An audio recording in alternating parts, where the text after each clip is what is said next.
Welcome, everybody, back to What I Wish You Knew About Your Wedding. I am so excited to have Stan here from Joining Hearts. Thank you, Stan, for being here. And I got Dustin, my co-host, with me. We're going to be interviewing Stan. We're going to be talking about wedding officiating. And this is crazy because this is done differently across the board. I've personally done, we keep guessing, over 1,000 weddings, 1,500 weddings. As a company, we've done probably over 2,000 events for sure. And we've seen so many different officiants. We've seen it done so many different ways. But I will say, out of all the officiants I've seen, not just you, but everyone in your company, all of your officiants, they do it in such a great way.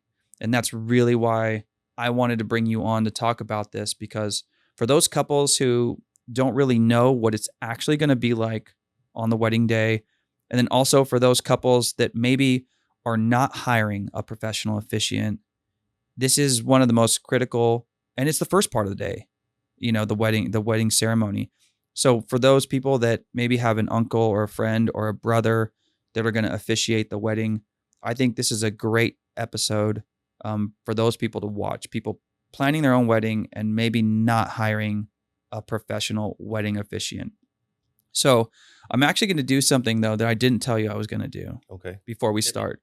So what I'm going to do is I'm going to pray us into this interview. Right on. You good with that? Yeah, heck yeah, man. Okay. So I didn't tell you I was going to do that. I wanted to surprise you. No, that's so awesome. I'm going to just do a quick little prayer. I'm going to pray us into this interview, and I'm going to do that for us, okay? Yeah. Okay. All right, here we go. Dear God, thank you for Stan. Thank you for all the couples that he's touched, all the people that he's worked with, even including myself and my wife, for his counsel, for his friendship, and just for all that he's invested over the years in giving couples a great experience, and just all the blessings for him and his company that he continues to just outperform and just do a great job for all these couples. And we know he comes in with a good heart, and he's so kind. And we're just thankful to have Stan here today, and thankful to be doing this interview. So we just are thankful for Stan's time, and we're thanking you, Father God, for working through him in other people's lives and blessing so many people. Thank you. Amen. Amen. Ooh, dude, you get me all choked up, man. That was good. Really good. Wasn't expecting that. That's awesome. So, I've seen you work for years, and it's been 9 years, I think I've seen you work. 9 years. Sounds about right. And so I'll let you now take it away for a little bit. Just take it as far back as you want. You could talk about the company, how many weddings you do versus the company. Okay. Whatever. Yeah. What do you got for us? Let us know. Tell everybody, about your experience. Yeah, you bet. You bet. Well, you had that nice humble prayer coming in, and now I got to brag. So I it's a little awkward for me, but I'll tell you. Yeah. So we started, I think I did my first wedding back in 2012. Okay. And it was just kind of a one-off. A friend of mine needed his son to be married. I was absolutely terrified to do it. I'd never done anything like that. I'd done some public speaking, but nothing like that. And that was the first one. And then it just kind of began to snowball from there. Ended up getting one at a professional venue. A friend of mine couldn't cover it, and kind of last minute, he said, "Hey, can you step in for me?" So I stepped in, did that one. The venue liked what I did, even though it was only my second wedding. Sure. I played it off, I guess. Well, and they asked me to be their preferred vendor at that point. I didn't even know what that was back in those days. So I agreed to that, and I was a pastor. So this was kind of my side hustle, right? I wasn't making enough money at the church to really provide for my family. So this was my side hustle. And then it just began to explode from there. Got more venues that I became the preferred on. And then I realized I can't cover all these weddings. Right. You can't. It just began to kind of just snowball. How many venues did you realize that? Like, at how many venues was it a problem? Probably at just two. Two. Because there would be times where there would be one at the same time here and another one over here at the same time. So at two venues, I'm already overbooked. So what I had to do was bring on the other pastors that I was working with and invited them to kind of come in to it as well. So they would occasionally do kind of the one-offs for me. And then as things began to build, and I think it was 2017, 2018, things were just beginning to shift, and I really felt like I was supposed to go kind of step back from my position at the church and then begin to build the business, because I was having so much favor and so many more venues coming on board. Mm-hmm.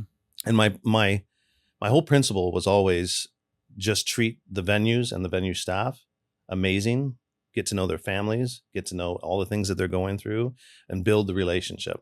And that's, I never marketed, never did any of that. It was always about the relationship. Yeah. So it began to go from there, and it was absolutely amazing, because we just started bringing on more and more and more and more. And it helped all these guys too, because most of the guys that work for me are pastors, not all of them, but most of them are. And so it helped them stay in ministry, helped them support their families when they weren't making enough money, especially through COVID, even though COVID was an interesting situation in and of itself. Mm-hmm. But we ended up building up to, I think we've got now 15 or 16 venues that we're the preferred at. 16 venues. Wow. And we've got 17 officiants, including myself. 17 now. Right. And I keep them pretty busy. Keep them, yeah, I know. I keep them pretty busy. So overall, let's see. So probably this year we're slated to do about 700 events. 700. Wow. And I think I was trying to look in our system to try and find out how many we've done since I kind of developed a team back in 2017, 2018. And I think it's probably somewhere between 5,000 and 6,000 weddings. 6,000 weddings. Right? Dang. Now I haven't done all those, right? That's yeah, me no, I handing know. them off to all the other guys. I know, right? but you know, all that, but I mean, all that experience still, you know, like, even though it's not you doing all of them, it still matters. Just like, you know, Dustin DJs, and we have one more DJ with the company, and that, you know, when you're doing that volume though, it's like you can't, only thing you can do is get better. Yeah, absolutely. Because these guys are out there, you're out there still doing weddings, and it's like, I can only imagine, like, just all the different experiences that all leads back to if people do hire you, it's like, you've done it. Most likely you guys, somebody has done it, and you have a guy that's a great fit for XYZ wedding, most likely. Right. Absolutely. And that's one of the beautiful things too about the company, is that even though we do that many events, it's still my heart and the guys' hearts is to get to know the couple. Right. Mm-hmm. It's not about just like, hey, let's just go in and knock it off. Yeah. Like go and knock one out and then just be done with what time is it at? Okay, I'll be there. Yeah. It's just so, and that's the beautiful thing about it. And so I think since I've probably done maybe 1,600 weddings over the course since 2012. So we've got that branch of our business. I also am a marriage coach, as you know. Yep.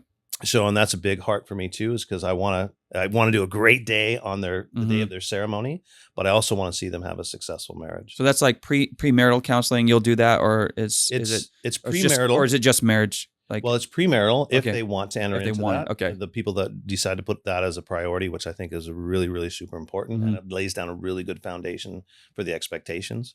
But that's probably another show. And then I also do postmarital coaching and counseling as well. So oftentimes in those first 2 years of marriage, people hit some bumps that they're not really prepared for. They think everything's unicorns and rainbows on the day up, and then down the road they start realizing, hey, this person's a little different than I thought they might be. So I'm able to step in. I've got some great programs to put people in. So my coaching practice is really, really super important to me.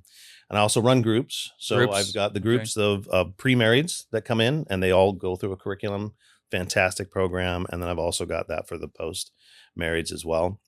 And then let's see, my wife and I own a chapel in Upland called Fleur de Lis Chapel. And it's ceremonies only. And it's actually just a beautiful old building that was built in 1911.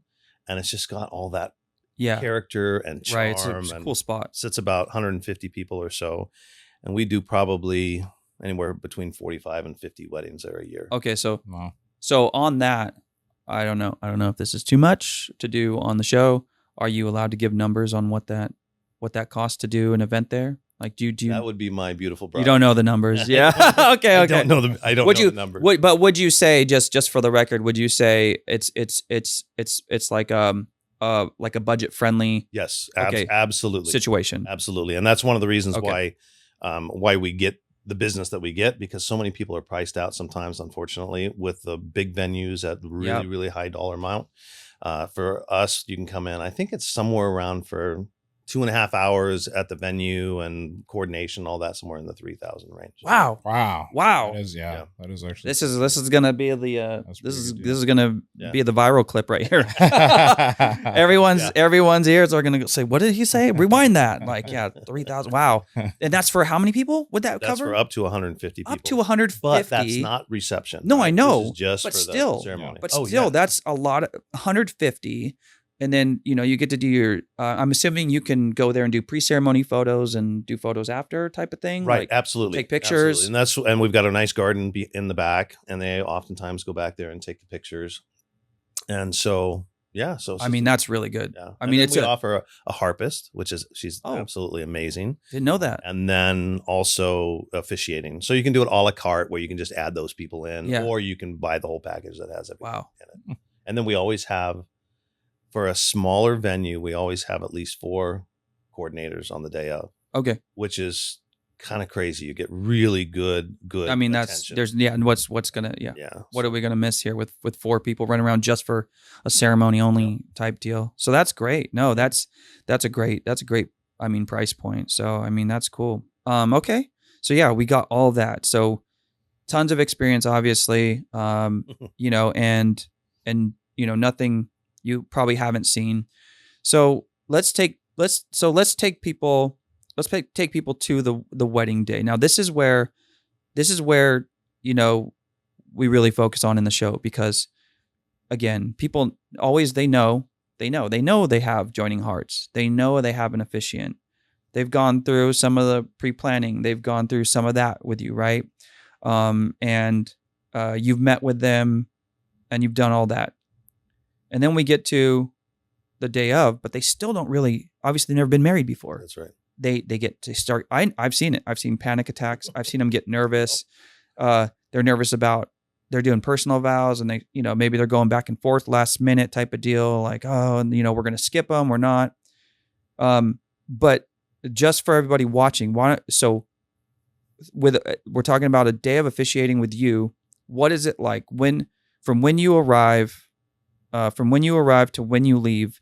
Just take me through that schedule. So, I know that you arrive early and you check in. Right. So start me from when you check in with the couple. I don't actually know what you do. I've never been there, obviously. So you can just walk through that and then take us all the way through to the end and whatever happens after ceremony. Yeah, you bet. So, now every guy is going to do it differently, right? I get that. My guys are all kind of standard because there's certain expectations. Yeah, because you've trained them a certain way, right? But every officiant is going to do it differently. So this is kind of, for me, this is my schedule. So I always arrive at least an hour beforehand. Mm-hmm. I change, get in my suit, and then I go in, and the first person that I check in with is the coordinator, so that they know that a wedding's happening. Right? That they're not scrambling trying to find where the officiant's at and making them sweat. And the second thing I do normally is check in with you guys. And oftentimes we'll go as a DJ. We'll go over the ceremony and say, hey, this is the way that's going. If there's any special unity ceremony, I kind of explain it to you, kind of explain when to slow down the music and fade out, and then when to come in at the end. And then I go and check in with the groom. And this is probably the most critical part for me, at least before the ceremony, because what I like to do is I like to take the ceremony and go through it with him once again. Okay. And I'm not reading through it, but I will take maybe 3 or 4 minutes just to say, hey, first of all, hey bro, how you doing? Are you feeling okay? You ready for this? And kind of shake off the nerves a little bit. And most of the times you're absolutely right. They're sweating, they're scared, oh yeah, terrified all the time, thing, right? So it's kind of my job to go in and reassure them and say, hey, it's going to be good, man. All you got to do is follow me. And then going through the ceremony, I think gives them a little bit of a reassurance of kind of where we're headed. And it just kind of makes them feel a little bit more at ease. The other thing is puts me at ease too, because I know that I've got everything all dialed in. The way that we talked about it during our details meeting, I know that I'm going to be pronouncing their last name correctly. Yep. I've got the right person to call up for the rings. I've got all of that stuff all dialed in. Right. So then what I do after I talk to him, I will ask him about the marriage license, and we can get to that in a little bit. But the marriage license is a critical part because I have to get that, and I have to have eyes on that before the ceremony. And then I'll check in with anybody who has anything to do with the ceremony. Okay. So normally in the groom's room, you've got all the guys, all the groomsmen are in there, and normally it's a groomsman that will have the rings. not all the time, but most of the time. So I'll find out who's going to, I'll already know who will have the rings. I pull that person aside and say, okay, so this is what I need you to do. And I always do a little bit differently, I think, than other officiants do, because rather than them just walking up and handing the rings over, I always step off to the side. So I'm not in every single picture that they do. Yes. I step off to the side and I let them replace me. So now hand the rings. And hand the rings over to them. And then I encourage them, hey, give them both hugs. So all that stuff makes for great pictures. Right. Right. And then the audience can also see that transaction rather than them just kind of handing a box over to them. Right. Yeah. Or stepping up in front of them and all the audience sees is their backside. Yeah. So I'll go over that with whoever's going to have the rings. And sometimes it's one from the guy's side, and sometimes it's one from both sides or whatever. So I'll check in with both those people. Let's see, who else do I check in with? That's about it as far as check-ins, right? And then what I'll do is I'll just kind of, I don't know, chit chat with other vendors and with some of the family members, and then I'll review my ceremony. So, and I know the ceremonies very well. I've written them. I know exactly what's in there, and I kind of know my flow. And then the ceremony, most venues give a 30-minute window for a ceremony. So I know that's my goal, is to hit somewhere between 25 and 30 minutes. And there's so much that goes into even navigating that, right? Right. Because I just did a wedding just this last weekend, and they had 40 sponsors. Wow. Oh yeah. 40 I've had that before. Wow. I've had that before. Yeah. And it was, I happened to looked at my phone right before we started. I went up and made my announcement, and it was 9 minutes just for the processional. What's the most you've seen sponsors? I don't think I've seen 40. I've seen like 40, 22. Maybe. I've seen. It was beautiful, right? Yeah. I'm not begrudging it, but I had 20 pairs one time at a venue in Menifee. There was, that's what this was 20 pairs. So it was 20 pairs. Yeah, I had that before. Okay. I did have that, and they also I'm not to get too far out, but I also had to grant entrance all 20 pairs. Oh man, all the names and everything. They wanted first and last names of all of them. It was not pretty because they were just kind of flooding in and getting out of order. Yeah, and I was like, okay. I mean, I had to loop those songs for sure. Yeah, that's awesome. We're gonna loop this couple of them, but go ahead. Yeah, go ahead. Yeah, so that's part of it, even in the 25 to 30 minutes. To try and keep it in that 25 to 30 minute mark. And then after the ceremony, then I will ask them who they want to have sign the mayor's license. Okay. And then I go and find those people, pull them to the side. I show them how to fill out their portion, and then I take a few pictures with them, and then I normally roll on out. Okay. And that's kind of like the long and the short of it, right? That's not how I do the ceremony or anything. Right. Like that. So let's walk through that now. So that's all the prep and the after. So walk us through like the standard order of how you conduct a ceremony. So from, you said you do an announcement. So you're typically doing what, like a cell phone announcement? Correct. Okay. Correct. And I always like to do that rather than having the DJs do it. And the reason I like to do it is because I get to connect with the crowd a little bit. Mm-hmm. I get to get them kind of excited about, hey, y'all ready for a wedding or whatever I say, and get them to kind of cheer and to kind of have some fun. Yeah. Because what that does is kind of break the ice so they know, because if you don't do that, oftentimes people feel it's like, are we at a funeral or a wedding? Quiet, right? stiff. Yeah, it's quiet, and everybody's all just like, they don't know that they have permission to have fun. To have fun, clap. Ceremony, right? And to clap, cheer. and all that stuff. So I let them know that that's all good, and then I let them know whatever the will of the person or the couple is, right? If they want an unplugged, meaning if they just want the cell phones put away completely, which is what an unplugged ceremony is supposed to be. Mm-hmm. And I always just tell them just to turn off the ringers and then put them back in their purses and just be present with the couple as they exchange their vows. And then I also tell them it's good for professional pictures to not have those. Yeah, right. Everybody with their and all the phones pictures. Mm-hmm. And the other announcement that I'll occasionally make is it's kind of 50-50 is because some people want those spontaneous pictures from the ceremony, right? So, and because they're going to wait for, 3 weeks or a month before they get the professional ones. So they want to have those to post up to Instagram or to their social media accounts. And the photographers, as amazing as they are and as much running around they do, they might miss something that somebody else might have captured on their phone. Yes.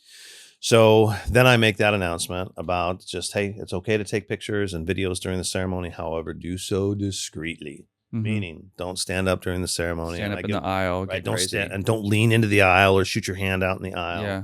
Those kinds of things. And for the most part, the guests honor that.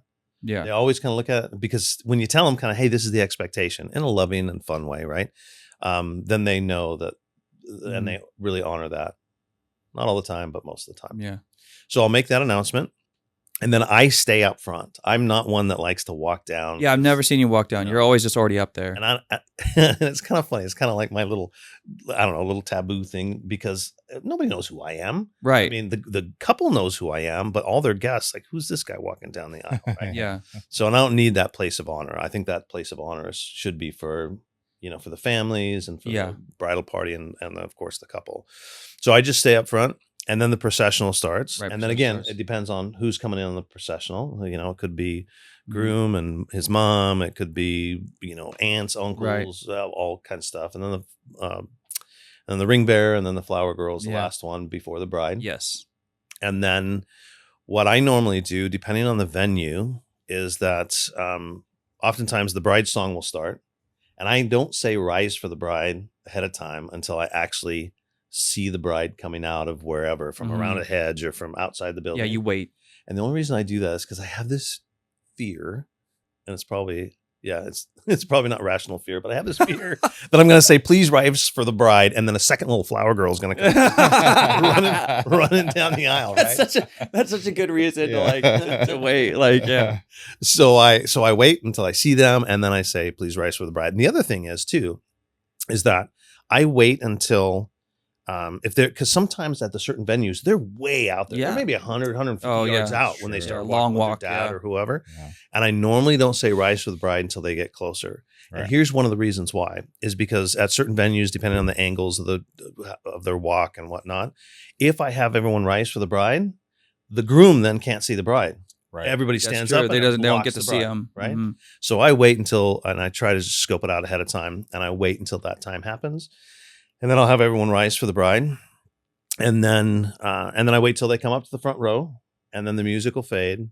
I'll have everyone have a seat. Is this what you're talking about, by the way, going through this? Yeah. So people can get an idea of what it's, okay, Good. So, and then I'll have everyone have a seat. And now it's me and whatever bridal party, and then the groom's kind of just off to my left, a little bit in front of me. And I know he's itching to go out and get his bride, right? Yeah. And half the time I have to almost grab him by the shoulder because they just want to go out. But I always tell him ahead of time. In fact, right before, as the processional's happening, I'll always lean into him and say, hey, don't forget, wait till her dad presents her. Yes. Before you go out and get her. Okay. And the other thing that I do is I always check to whoever's going to have the rings. I always make certain that they have the rings. Because I did have a stoner best man one time that totally forgot the rings. Yeah. Totally forgot, dude. That's for another. My bad. I'll tell that story later. Okay. But so and then the dad or whoever's walking her down the aisle, they stop, music fades. I have everyone have a seat.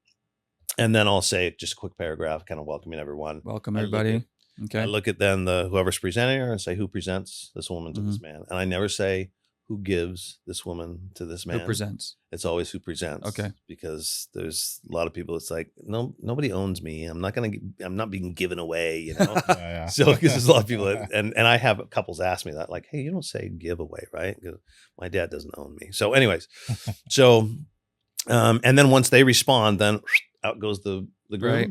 He goes out, everybody hugs everybody, and then they come up. Mm-hmm. And one thing at that point that I always tell, and that's the other person that I try to check in with ahead of time, totally forgot, was whoever's walking the person down the aisle.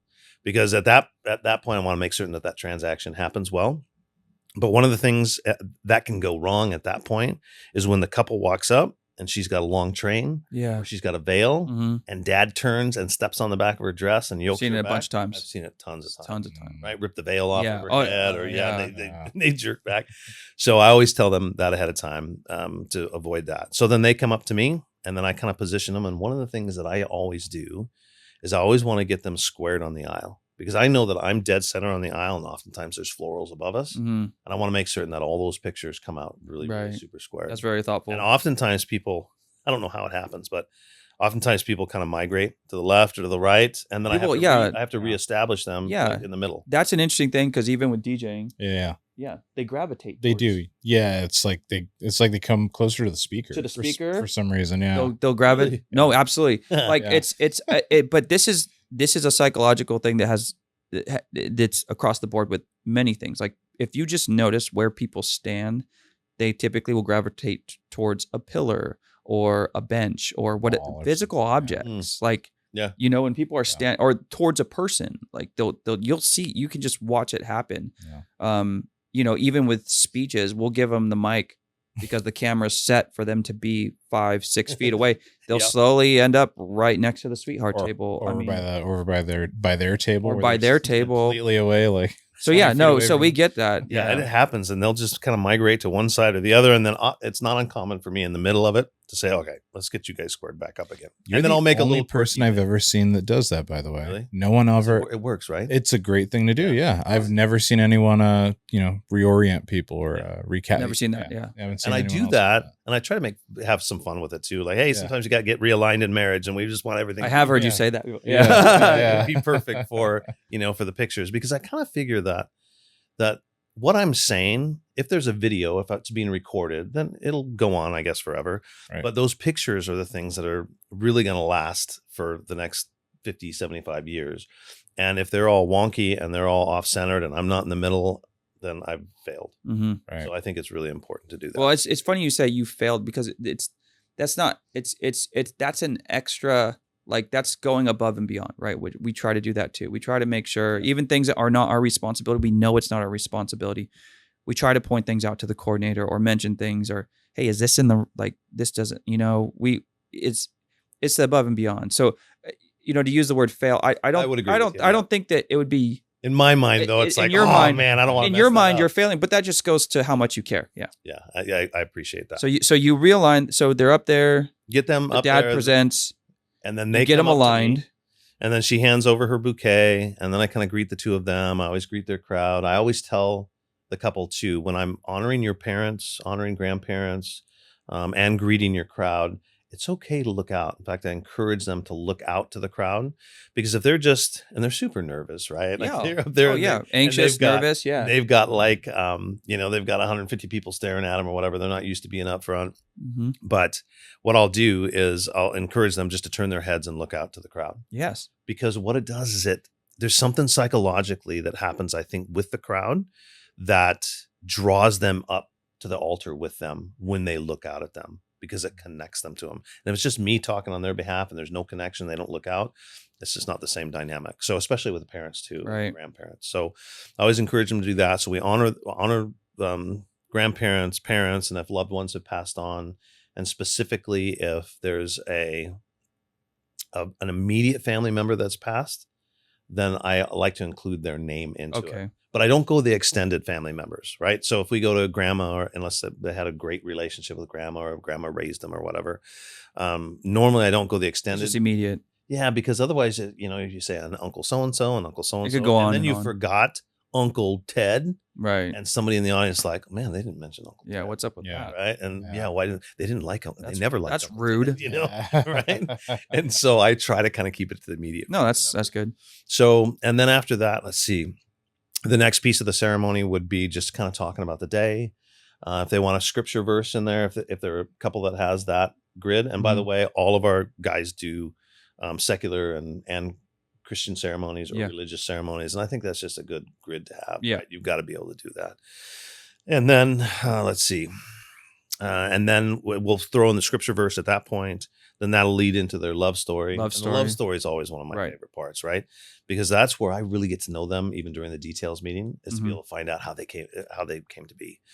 And that's maybe 2 or 3 minutes of the ceremony. I always kind of get an opportunity to take a shot at the groom once in a while. Yeah, have a little fun joke. Yeah, in fun. Yeah. But, so, and then we'll close that out. And then oftentimes what I like to do is I like to have them face out to the crowd so they can kind of take it all in.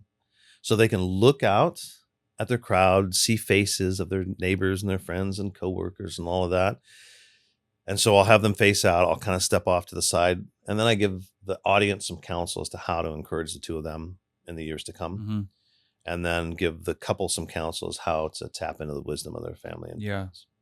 So I do that. And then after that, then we get down to business with the vows. Vows. Okay. So then it's, if they've written their own vows, personal vows, they'll read them to each other. And what I normally do is I set the mic stand in the middle of them, kind of face it to whoever's going to be reading first, and then I step out of the way. Again, step out. Yeah, Okay. and I get out of the way again for pictures. Pictures, yeah. And then I'll go in and I'll move it over to the other person.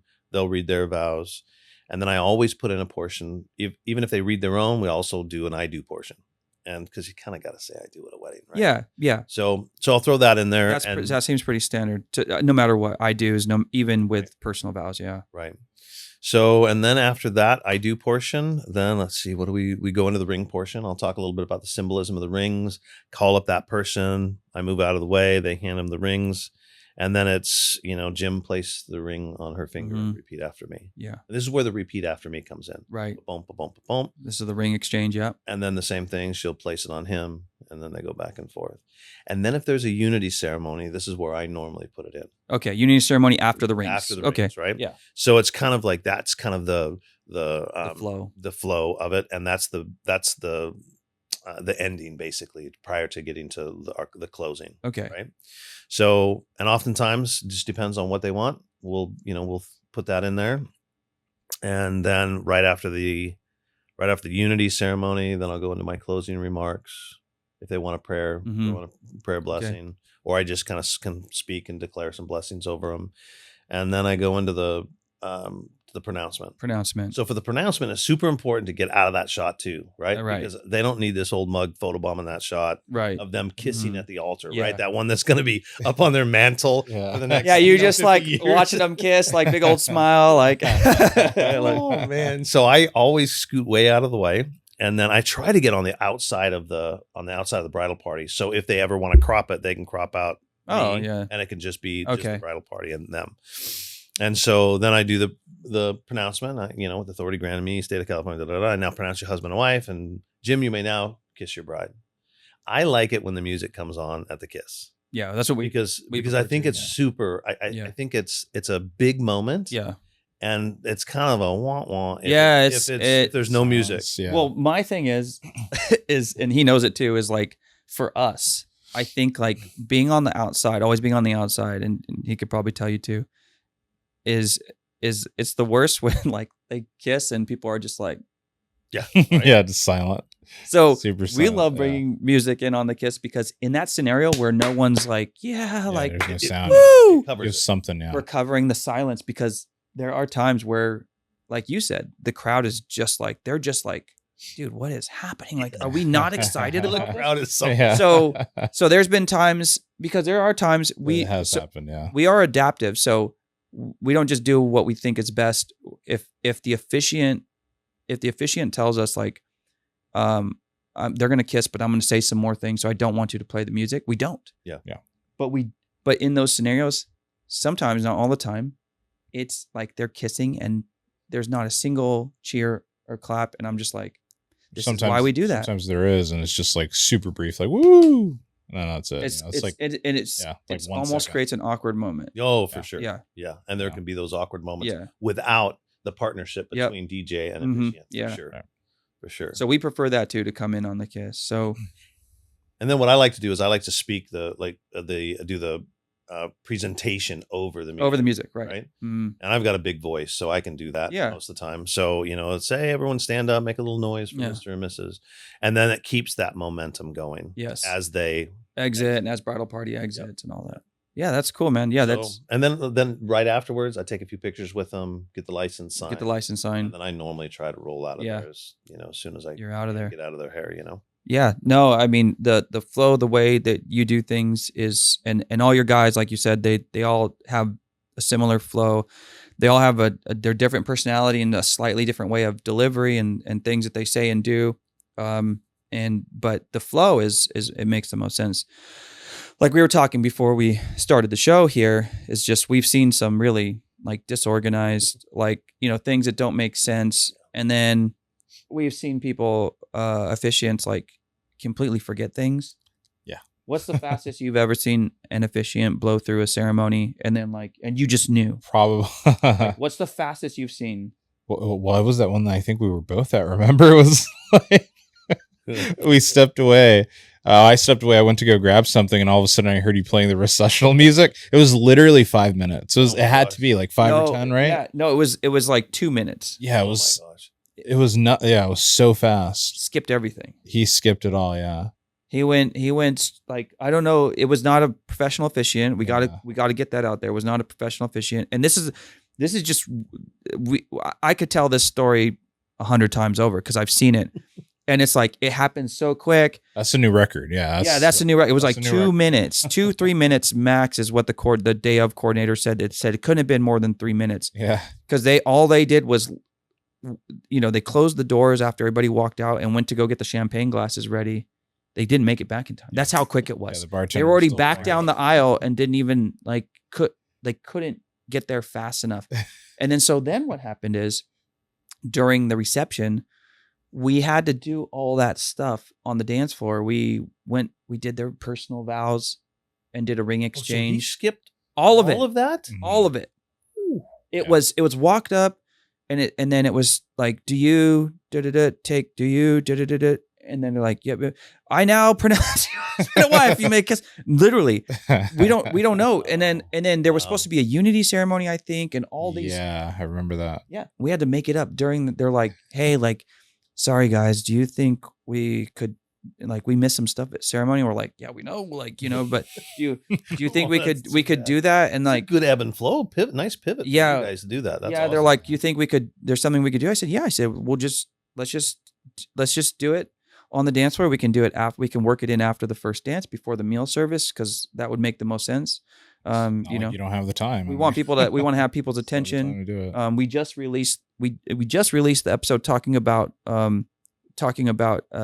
wedding schedules and timing and when things happen, and we talk about why we do things in that order. But typically, grand entrance, first dance, everyone's there seated. We have their attention, so we worked it all in, and it all worked out. It's not a deal. It doesn't ruin the entire wedding day, but they wanted to do their vows and ring exchange. Yeah, I don't blame them. I mean, some couples might want a real short ceremony. Some do. But if they had that all planned and it was messed it up. Yeah, but and this is why we do this show, because to show the differences between, hey, you want to have your brother do it, watch this episode and listen to Stan, and here's a good order, and follow. Here's a blueprint for how you could do it. Or, if you're nervous and, they don't want to do it, or you can't find someone to do it, then hire a professional, and, and then you don't have to worry about a lot of these things. Now, let's before I commit to that comment, let me ask you this. Even though we know as DJs, and we know with all vendors, there is levels to it, right? So what if you were hiring an officiant, what should people look for? Like, is it based on, because just because you hire a professional DJ or a professional officiant doesn't mean they're going to do, how many weddings have they done? Like, what is their experience? So let's pretend you're hiring an officiant for something that you're having, or, for your kid's wedding or something like that. What, you're not going to do it. So what would you look for? What would you suggest couples look for in an officiant? Is it based on religious preferences? Is it based on personality? How heavy should they weigh the experience and how many weddings the officiant has done? I mean, you got started, you hadn't even done one before. That's right. And you did a fantastic job. That's right. So let's talk about the experience itself. I don't know how critical that is. Although the more experience you have, you can get one of two things, right? You can get somebody who's just detached and is just like, whatever. And you just have no connection with the couple because they've done it 1,000 times. So experience doesn't necessarily. Oh, I see what you're saying. You know what I mean? Like too much experience, burnt out. Exactly. Like it's just another wedding versus somebody who's done maybe 50 or 60 weddings. Yeah. Who's just still like, or someone who's really brand new and really excited. Right. Yeah. Okay. Exactly. So I wouldn't weigh that too heavy. I would weigh it enough. But let's say somebody's fairly new at it. Not a make or break. A school teacher. Yeah. Or they were used to being up front, or they were used to doing whatever. And public speaking is kind of like, oh, okay, no big deal. Then it's just a matter of structuring the ceremony properly and then just presenting it. Mm-hmm. So some people are good public speakers and other people are just kind of, monotone and whatnot. So I don't know if I would lean into that as much as I would lean into what am I looking for? What kind of a vibe am I looking for from the ceremony. Do I want somebody who is who's going to be able to present my faith in such a way that is genuine, rather than somebody who's a real secular person that doesn't have a faith of their own, but then they're the ones praying, Right. you know? Like, Yeah. So if you want to have a faith-based one, I would think it would be pretty important to speak to somebody who has their own faith. Okay. Does that make sense? Yeah. No, that makes sense. Right? Yeah. And it doesn't mean the opposite isn't true, where a faith-based guy or a pastor can't do a secular ceremony. Yeah, of because course. most of them will be. I mean, that's just like us. We do weddings where it's more religious, and it's like, you know, Right. we play worship music, and Yeah. there's no dancing and stuff like that. So yeah, it's important to find somebody who can. Yeah, we have that. Yeah, we do that. Okay. Yeah, no dancing. Yeah, it's just socializing, because that's, you know, they just don't they don't want that. That's true. So they do mingling, socializing. They'll do more photos. Sometimes we'll play games and stuff. But we do a good amount of weddings that have no dancing. They'll have a first dance, but that's about it. Yeah. But yeah, so other things that I would probably consider would be, when I talk to the person, do I feel a connection with them? mm-hmm. Because it's kind of an intimate thing to do. Oh, absolutely. It's big. Yeah, it's just super. You're experiencing with the officiant. Emotional, all that. Right. It's emotional. And if you don't have a good experience and a good connection with that person, even if it's just really quickly in a 15-minute consult or something, then I would move on to the next person. So it's kind of a little bit of an interview process would be good. Absolutely. And just talk to, because I don't know how much people charge for officiating. I don't know what that range looks like. I imagine it's anywhere from $400, and then who knows what guys are charging $1,500. I don't know if there's a such thing as a luxury officiant. I don't know. Celebrity officiants. I don't know. But I'm assuming it starts somewhere at the bottom, 400, 500, like, you know, for a ceremony, and then goes up depending on what's going on. So it's not experience based. 1,000 weddings, 2 weddings. That's not the heaviest thing. It sounds like the best thing is interviewing and making sure you have a connection. That's what I'm hearing. Connection. Well, I don't know if that's even top, but that's important. I think that's important, because I think people oftentimes underestimate the importance of the ceremony itself. Oftentimes leading up to the day, they're thinking about all these other things that are going to be happening throughout the day, and the color of the flowers and the cake and this and that. But we're the first voice that they hear. Yeah. So I think that it's good to get somebody that does have some experience, right? Or at least public speaking experience. And this is where I'm talking about, you know, you're thinking about your uncle, or you're thinking about your aunt, or your best man, or whoever doing it. As long as they've got that experience, because I'll tell you something that your uncle can bring to your wedding ceremony that I can't, is stories from your childhood. Absolutely. You know, stories. I remember the first time that I more changed emotional. your diaper Yeah. or whatever. Yeah. It's always more emotional when we've had dads. Yeah. And they almost always like break down, and it's such like it's like, then they have me over there and I'm almost crying, and it's hard to make me cry. If I cry at your wedding, then that's awesome. It's a miracle, because I've just seen so much that, you know, so and I agree with that. And the other thing that I think would be important is for them to know, is to ask them some questions about kind of the flow of the day. What's your plan for the day? Right. So, you know, when do you arrive? And because we've had at the chapel, since we do the coordinating over at the chapel, we'll have people that don't really know their officiant, and mom and dad hired them. And it's maybe the pastor or the priest or whatever. And they roll in 5 minutes before ceremony start time, and they've never even spoken to the couple.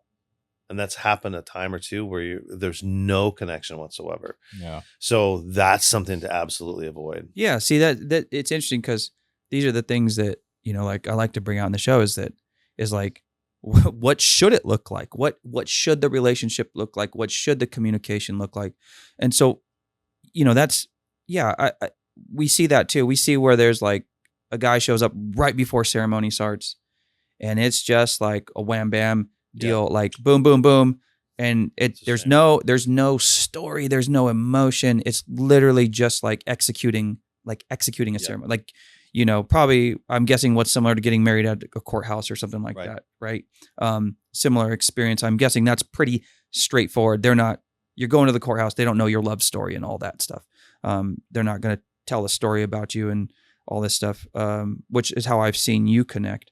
So how far out then should a couple Like, let's say they wanted to hire you. How far out do they, like, if they want to book you, like, what's the minimum amount of time, and what do you recommend? Like, if someone sees someone they specifically like, oh, I really like this officiant. I know that's the person I want. I would probably say, if you know ahead of time, if you could do it a year out. A year out? Yeah. Wow. Because the good officiants, the good officiants are going to be booked up. Right. I've got weddings booked out 2.5 years out. Yeah, we have weddings 2.5, 3 years out. Yeah. Yeah. It's scary, but oh yeah, it is scary. But like 2028. So I would say a year out. It's not uncommon. Like 6 months out, you'd probably be safe. Okay. And then if you start getting underneath that window, then you're probably looking at, I'll take who I can get. Oh, okay. You know, but I had a call yesterday. Somebody getting married in 2 weeks, and it worked out. No. No, it did not work out. I just had to pass them on to somebody else. But I thought you're like, yeah, we worked it out, man. I had to pass them on because all of my team was completely booked. Yeah. And so it was just really. Oh, that's funny. That was funny. So that happens, and but I have had times where somebody will call me. In fact, I had one time where they called me the day of the wedding, like 3 hours before, that their officiant was canceled something, and I was just lounging that day, and it happened to be right around the corner from my house, and so I'm like, all right, I'll show up. So I shaved and threw on my suit, and nice. I did a quick, and that one did work out. That's right. So I would say six months out's a good one. At least by 6 months out. But if you're getting into the 4 month mark, you're okay. So, and then let's do this. So we just talked about, we've seen a number of follies and things like this, and we've seen ceremonies get derailed, delayed by an hour. We've seen people forget things. We've seen panic attacks. We've seen all these things that can happen, like during a ceremony, or I mean, literally right before. We had not too long ago, I had a bride, and I was playing the music, and she wasn't coming out, and I didn't know, and I was almost already through the whole song. I had to loop it, and then I found out after she was having a full on panic attack, full on panic attack. Like, I guess it was real bad. Like, it was already known she had some anxiety and stuff. So, but the coordinator, I have the videos up. It was Tamika Rio Hondo, and I have the video where I can see Tamika through the door, and she's off to the side, but she's like talking to the bride and like telling her to breathe, and then wow. The bride is just closing her eyes. But it took work just to help her get to the door, to the entryway, and the ceremony went beautiful after that. It was an amazing ceremony, but. What other, like, what things have you seen, like, that occur that you, like, something you're not ready for? So you're in the middle of the ceremony and this happens. What are typical things that you see people like we won't call them mistakes, but like forget, and or just things that happen during the ceremony that maybe like you've seen that's pretty typical that we could help people prevent? Okay. So let me back up out of that for just a minute. Yeah, let's go to the timely start. Yeah, if we can. Timely start. I think that's one of the most important things, because if you start 15, 20 minutes late, and I started one an hour and a half late one time. I didn't, but it was because of. It wasn't because of you. It wasn't because of me. It was something else. But they started an hour and a half late, and it throws off the whole time frame. Absolutely. And this is what I always tell my couples is that, look, if you have a 5-hour event, and you've dropped $20,000 on that event, and if you divide all of that down, it is $66 per minute. Dang. Yeah. Never thought about it that way. Yeah. $66 per minute that you're wasting. If you have a 10-minute start, $660 flush down the toilet. And so I always tell them that, and it's always the guys that are like, "Oh, wait a minute, we're gonna do a hard start, right? We're gonna start right on time. Doesn't matter who's there. No matter who's there, you're starting." So, and I think that's really, really important, and I think it's important for them to even tell all their bridal party, anybody who has anything to do with the importance of being there, grandmas and things like that, or the bridal party, we are doing a hard start, and if the flower girl isn't here, were starting without her. Okay. And I had one start a half an hour just because they were waiting for the flower girl to get Yes. there. And it was, Wow. you know, it's wonderful thought, but it's really just a photo Think op. about the amount of money you're, Right. and- Think about, I don't even know what that comes out to, but $1,800 Yeah, or whatever, you yeah. know?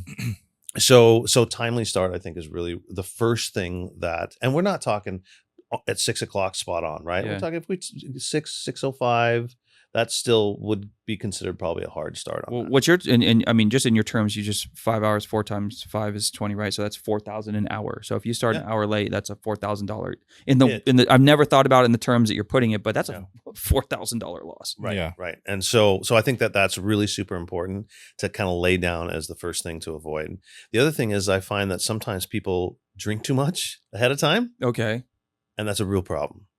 It can be anyways. Yeah. And sometimes Are you specifically talking about groom bride? yes. Okay. Okay.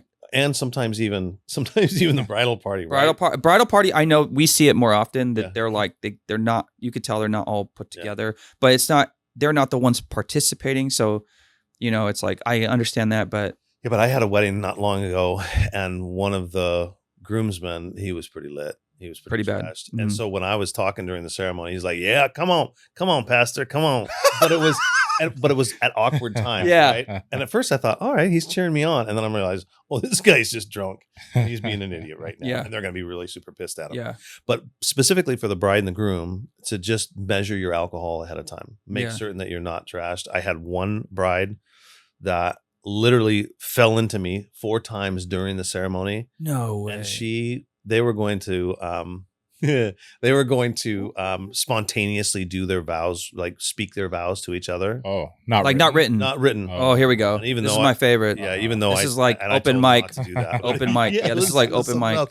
But she was so drunk, she was slurring her words, and it was so obvious. It was really sad. But literally, she leaned into me, and I had to like kind of push her back 4 different times. Wow. So watch those Wow. things, and watch your Xanax intake and things like that. 'Cause I think that's what might have that gal. Yeah. And the other thing is to watch make certain that you're eating throughout the day before leading up. Okay. Because I've seen people. I mean, we've all seen them pass out. I've seen people right? faint. Yes, I've seen people them pass faint. out. I've Seen wedding party faint. I've seen the groom faint. Yep, I've seen the bride almost pass out. Yep. Mhm. I've caught 2 or 3 brides Yeah. because they didn't eat ahead Yeah. of time and they didn't hydrate ahead Yep. of time. Another thing too to kind of watch out, like pre-ceremony, is I would avoid any fast food before ceremony. I would make certain that I know this sounds kind of silly, but you know what you're eating, whether it be granola bars or a sandwich you made at home, so you know the mayo is all good. Yeah. Because I've had, I think, 2 brides over the years that ate fast food 4 or 5 hours beforehand. They came down with food Throw up. poisoning, and it ruined the entire day. They Wow. were in the bathroom throwing up the entire day because they got food poisoning from whatever Wow. fast food place. Wow. So those are kind of some of the things ahead of time. The other thing is we just talked about is the vows. Yeah. Don't try and wing your vows. Right? Okay. Write it down. And if you want to like try to memorize it, but have that as a note, Still have it. yeah, still have it. Because unless you're an excellent public speaker and you've got a great Well, memory, your I mean, adrenaline's even gonna be the- kicking in, Yeah. and Yeah. like it's. I mean, even the best of the best actors on set Yeah. have a copy of the script. right. Yeah. You know, like right. it's like, yeah. That's true. So They're supposed to learn the lines, but just in case, we have this script here for you to refer to. Yeah. that's right. And some of the other things that'll derail it too is if you put in too many unity ceremonies. So Multiple unity ceremonies. So unity Yeah, so I've seen let's that. so pause here just for a second. So Mhm. just in case the audience is wondering, or whoever's watching this, unity ceremony, what we're talking about, guys, is during the ceremony we're doing a unity candle. So we're taking 2 candles, we're lighting those, and we're lighting a center candle.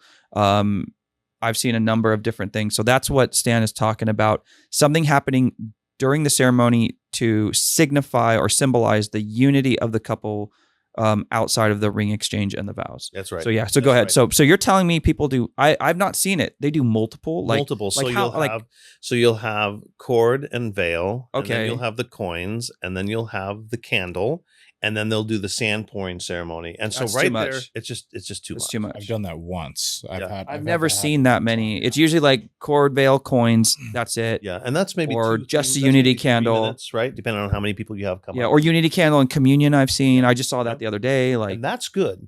But think about Not like about 4 or how 5. long each one's gonna take, and then I think what it does, and I don't know, maybe I got this wrong, but I feel like one unity ceremony will steal the symbolism of the other unity ceremony. Yes. And Yeah. it can be duplicitous.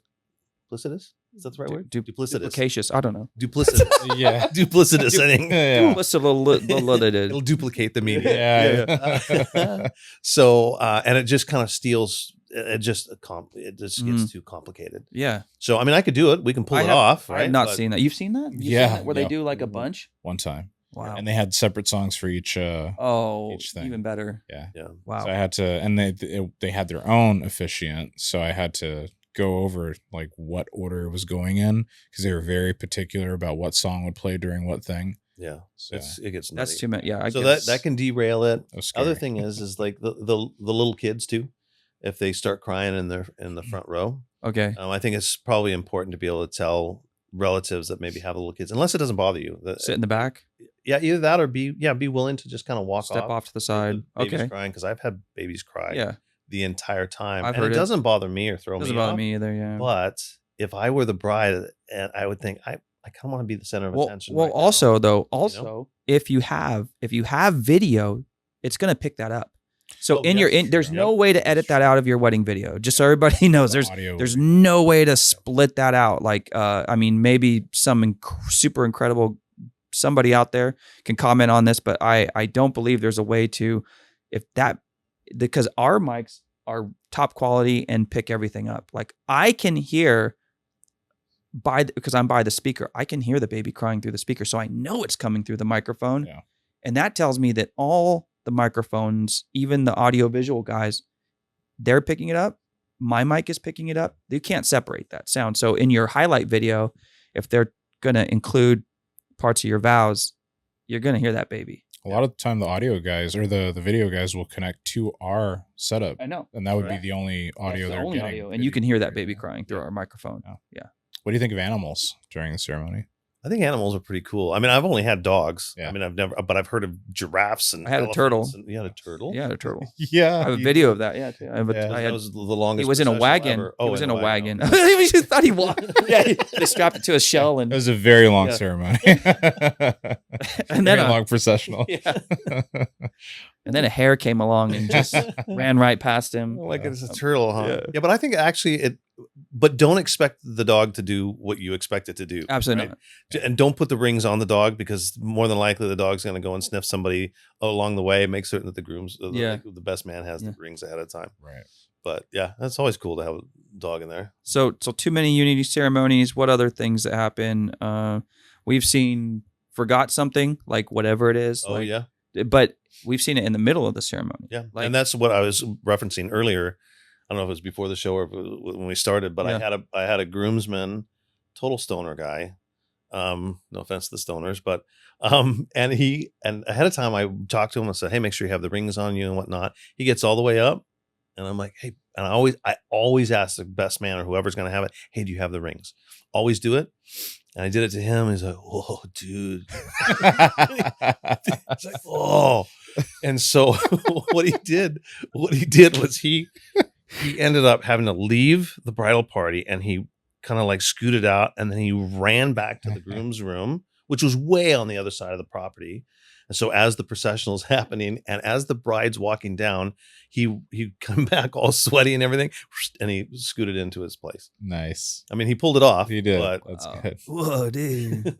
Blowing my mind right now, dude. Well, it's good that you're a professional. Yeah. Because like otherwise we would have had no rings. Exactly. Well, no, but not even that. Like what he's saying, I know what he's thinking, because he's thinking from a DJ perspective. Right. Because some people, if they're not professional, we've seen they won't officiants ask till it's shut it down. time, man. Like, Yeah. oh, okay, well, we got a problem now, everybody. So yeah, they'll say we're gonna stop where we're at right now, and we're gonna send somebody. We are missing the rings, everyone. We are missing They'll the make rings. it a whole thing. I need somebody to go and find those rings and bring those. They'll it's like this, instead of you keeping, which is what we try to do, keeping it on the down low, trying to keep it low key.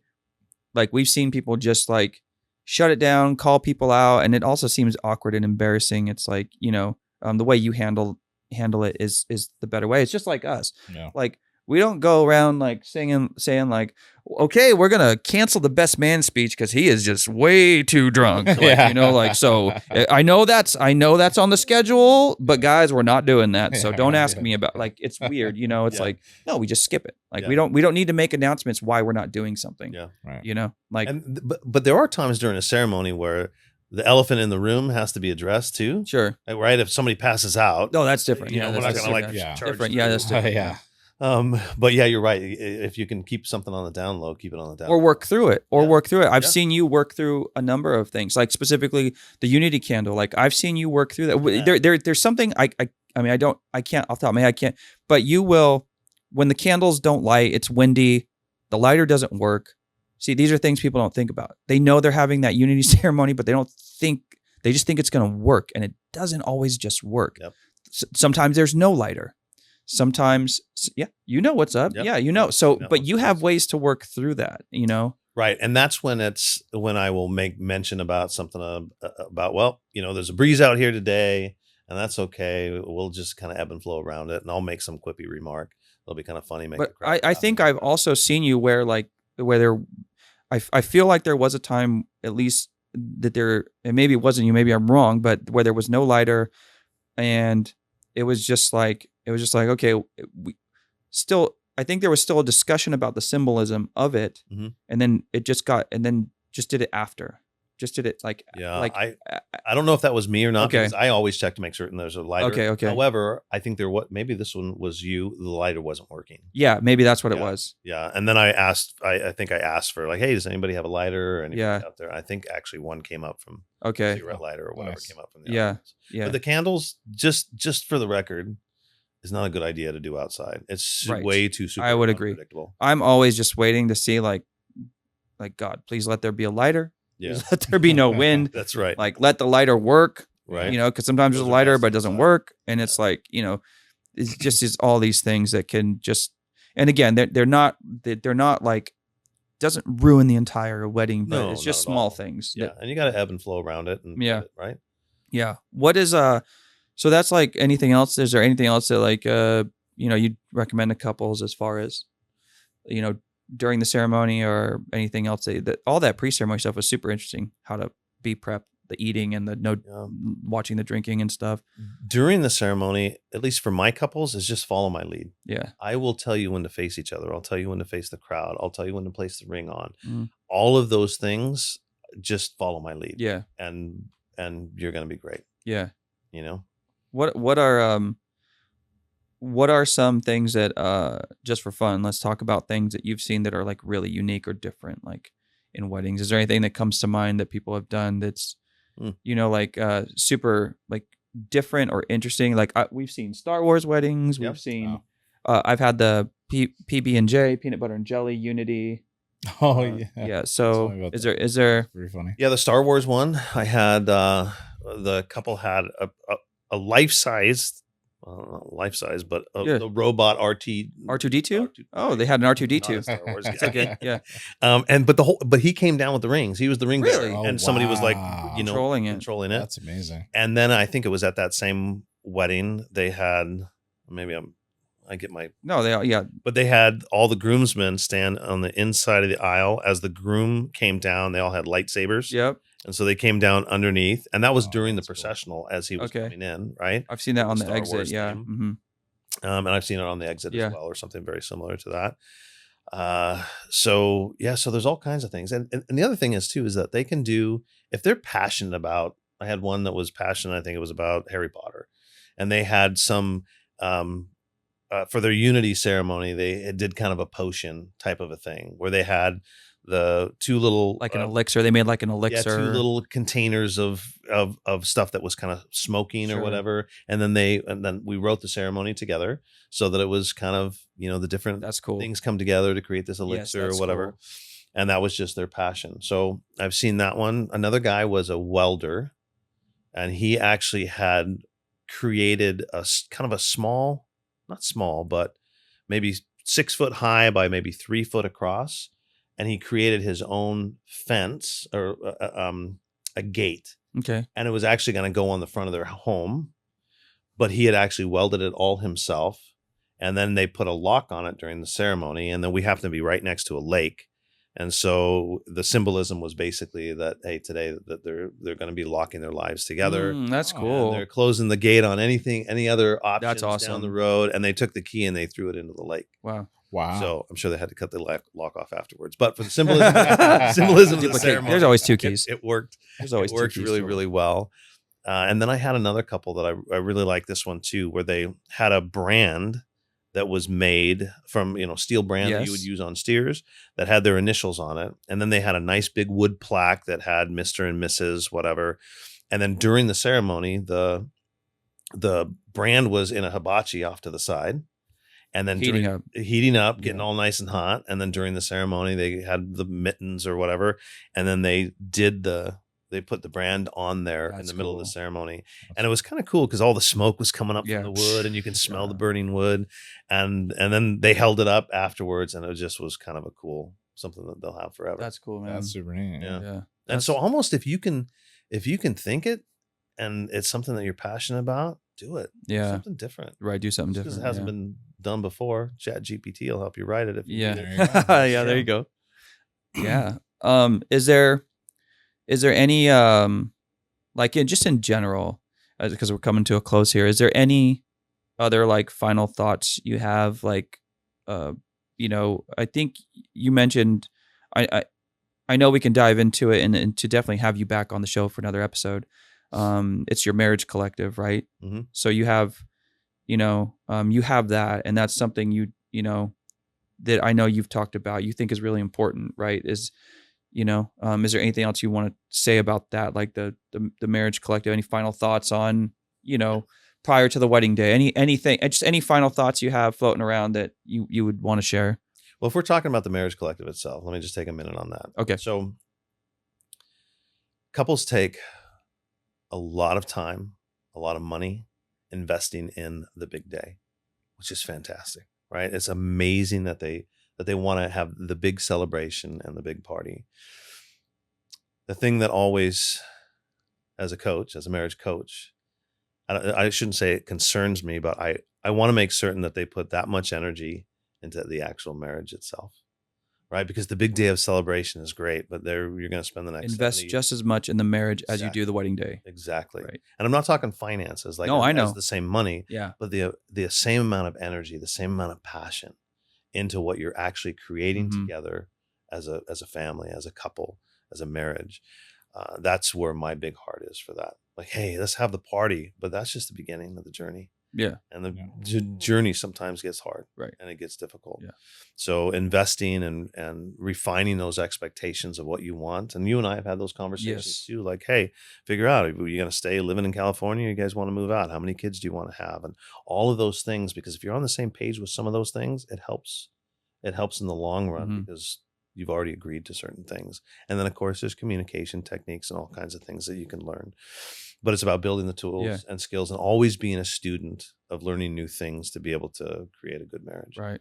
Because it's about the marriage, it's about the wedding day, but the marriage is the reflection of what happens at the party. Yeah. So, yeah.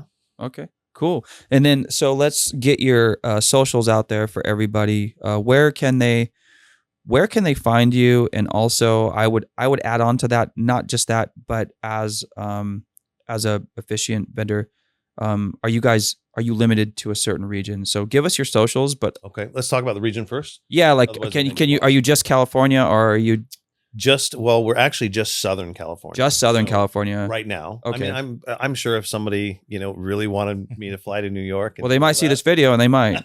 I would be, I would be more than happy to, but it's going to cost. So, but normally we're kind of in the Los Angeles County, Orange County, San Bernardino County, Riverside County, and San Diego County as well. So pretty much those 5 counties, is where we cover. And the way that we do our bookings is I've got guys in certain regions and territories. Okay. Right. So if you're down in San Diego, these will probably be the 5 guys that you're going to be working with. Right? Yeah. And then same thing in the Temecula area, same thing in Riverside and Orange County and whatnot. Yeah. So that's kind of so that's the region. And then give out the website and socials and So the And website. then also give the name of your chapel again, please. Okay, you bet. So the website for the officiating is joiningheartswedding.com. Okay. No S, just wedding. And then for the coaching, it's themarriagecollective.com. Okay. And that's for the coaching and for the groups and for the seminars. And then for Fleur de Lis, it's fleurdelis.com. Fleur de Lis is the name of the chapel. Is the name of the chapel, and it's FLEUR. It is around $3,000. Yeah. Right. And then our Instagram is really our only social media. Okay. And that's Wed by Joining Hearts. Wed by Joining Hearts. Right. Okay. And then also Fleur de Lis has an Instagram, and you can find some amazing pictures there from previous weddings. Cool. Okay. Anything else? You got anything else? I love you, Stan. I love you You're too, awesome. bro. I've told you in private. I've told you in public. I'll That's tell right. you on record that you're just a genuine guy. My favorite person to work with. I appreciate that, man. Easily, I appreciate so. that. And I love working with you guys too. And I'm telling you, when you were telling me about the vision of this podcast, dude, I knew you guys would be able to pull this off. And it's been so good. The episodes that I've watched, We appreciate it, man. So good. We And just I'm super excited. Yeah, we appreciate having you on the show. We'll definitely have you back to talk more. I would love to have you back to talk more about, about the importance of the marriage, just as important as the wedding day. That's a whole nother episode we can have you back for, and we'd love to have you back. And so I'll wrap this up, and I'll just let everybody know, if you enjoyed this episode, please subscribe. We're on all major platforms, Spotify, Amazon, YouTube, Apple, even iHeartRadio has picked up the show. And as an affiliate, you can watch it there or listen to it. I don't know if you can watch it. You can listen to it. I haven't checked it out fully yet, but I just noticed it's on iHeartRadio too, on one of their pages. So you can find us almost anywhere. And then also, if you want to look more into Stan and everything he does in his companies, just look in the description below. We'll have all the social media links for you guys, so you don't have to go trying to figure that out. And we just ask, leave a comment if you have questions about your own wedding. We would love to dive into that for you guys and for the audience and answer questions you guys have. And again, please subscribe, and thank you guys for watching.